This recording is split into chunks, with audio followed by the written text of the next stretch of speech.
বিএলওদের ফের হুঁশিয়ারি দিয়েছেন রাজ্যের বিরোধী দলনেতা শুভেন্দু অধিকারী। তৃণমূলের কথা শুনবেন না, বিজেপির কথা শুনবেন না, শুধুমাত্র নির্বাচন কমিশনের কথা শুনবেন, এভাবেই পরামর্শ দিতে শোনা গেল শুভেন্দু অধিকারীকে। হুঁশিয়ারি দিয়ে তিনি বলছেন, বিহারে 52 জন বিএলও জেলে আছে, আপনাদেরও তেমন পরিণতি হতে পারে। আক্রমণ বিরোধী দলনেতা শুভেন্দু অধিকারী। ফলতায় তৃণমূলের পঞ্চায়েত সদস্যকে বিএলও করা হয়েছে, অভিযোগ শুভেন্দু অধিকারী অভিযোগ করছেন, ফলতায় তৃণমূলের পঞ্চায়েত সদস্যকে বিএলও করা হয়েছে।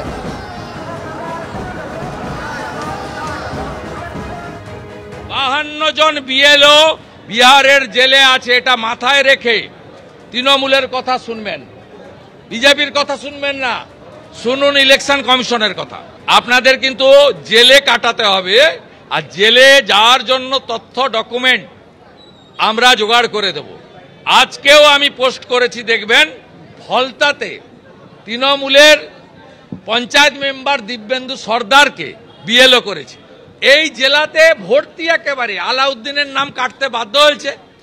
আলা পঞ্চায়েত অঞ্চলের সভাপতি, তার বউ পঞ্চায়েত সমিতির চেয়ারম্যান।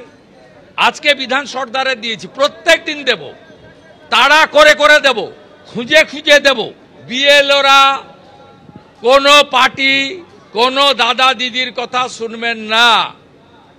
শুনতে যদি হয় ইলেকশন কমিশনের কথা শুনবেন, নইলে আপনাদের পরিণতিও বিহারের বিএলওদের মতো হবে। আপনি ভাবছেন বিহারের পুলিশ নীতিশ কুমারের হাতে ছিল তাই জেলে গেছি। এখানের পুলিশ বাধ্য হবে আপনার বিরুদ্ধে ব্যবস্থা নিতে। আর পুলিশ যদি বাধ্য না হয়, একটি সর্বভারতীয় রাজনৈতিক দল হিসেবে আমরা যেখানে গেলে আপনি জেলে যান সে ব্যবস্থা করব। এ বিষয় নিয়ে আমরা কথা বলবো। এই মুহূর্তে আমাদের সঙ্গে টেলিফোনে রয়েছেন তৃণমূলের মুখপাত্র অরূপ চক্রবর্তী। অরূপবাবু, শুভেন্দু অধিকারী তিনি বিএলওদের হুঁশিয়ারি দিয়ে বলেছেন যে বিহারে 52 জন বিএলও জেলে আছে, একই পরিণতি হবে আপনাদের। কোনো দাদা দিদির কথা শুনবেন না, শুধুমাত্র নির্বাচন কমিশনের কথা শুনে চলবেন। আমরা তো প্রথম দিন থেকেই বলেছি যে ভোট চুরি না করলে এ রাজ্যে বিজেপি ক্ষমতায় আসতে পারবে না। আর শুভেন্দু অধিকারীর এই হুঁশিয়ারি কার্যত বিএলওদের দিয়ে ভোট চুরি করে ও যে টার্গেট বেঁধে দিয়েছে যে 1,20,00,000 মানুষের নাম বাদ দিতে হবে, সেই 1,20,00,000 মানুষের নাম বাদ দেওয়ার জন্য হুঁশিয়ারি দিচ্ছে। এই হুঁশিয়ারি অসাংবিধানিক, আনকনস্টিটিউশনাল হুঁশিয়ারি দিচ্ছেন লিডার অফ অপোজিশন। এই জন্যই ওকে সবার আগে গ্রেপ্তার করা উচিত। কিন্তু আমাদের দুর্ভাগ্য, আমাদের দেশে শিব ঠাকুরের আপন দেশে আইন কানুন এখন বিজেপির জন্য এবং দেশের মানুষের জন্য সর্বনেশে হয়ে গিয়েছে। আমরা পরিষ্কার করে বলছি, বিএলওরা নির্ভয়ে কাজ করুন, কিন্তু বৈধ ভোটারের নাম যেন বাদ না যায়। আর শুভেন্দু অধিকারী বলছেন যে কারোর কথা শুনতে হবে না, নির্বাচন কমিশনের কথা শুনুন। কমিশনই তো সবচেয়ে বড় চোর।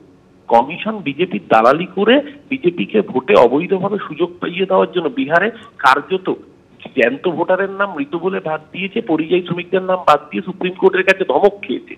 এই নির্বাচন কমিশনকে আমরা দেখেছি এক লপ্তে দিল্লির নির্বাচনের আগে হাজার হাজার মানুষের নাম তুলে নিতে, মহারাষ্ট্রে নাম তুলিয়ে দিতে। 5 বছরে যে নাম ওঠেনি, 5 মাসে তার থেকে বেশি নাম মহারাষ্ট্রে তুলিয়েছে।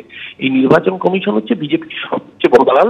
শুভেন্দু যখন সার্টিফাই করছে নির্বাচন কমিশনের কথা শুনুন, তখন বুঝতে অসুবিধা হয় না যে বাংলার যে প্রবাদ আছে, সুরির সাক্ষী মাতাল, আজকে বাংলার সেই প্রবাদটাকে শুভেন্দু সার্টিফাই করলো যে ও বলছে নির্বাচন কমিশনের কথা শুনে চলতে হবে, কারণ নির্বাচন কমিশনই হচ্ছে বিজেপির সবচেয়ে বড় দালাল। এই রাজ্যের বুকে ভোট চুরি করে বিজেপি ভোটে জিততে পারবে না। বাংলার মানুষ গণতান্ত্রিক ভাবে প্রতিবাদ করবে, রাস্তায় নেবে। আমরা দলগতভাবে বলেছি এই প্রতিবাদ শান্তিপূর্ণ হবে, গণতান্ত্রিক প্রতিবাদ হবে। কোনো বৈধ ভোটারের নাম বাদ দেওয়া অপচেষ্টা সর্বশক্তি দিয়ে তৃণমূল কংগ্রেস রুখবে।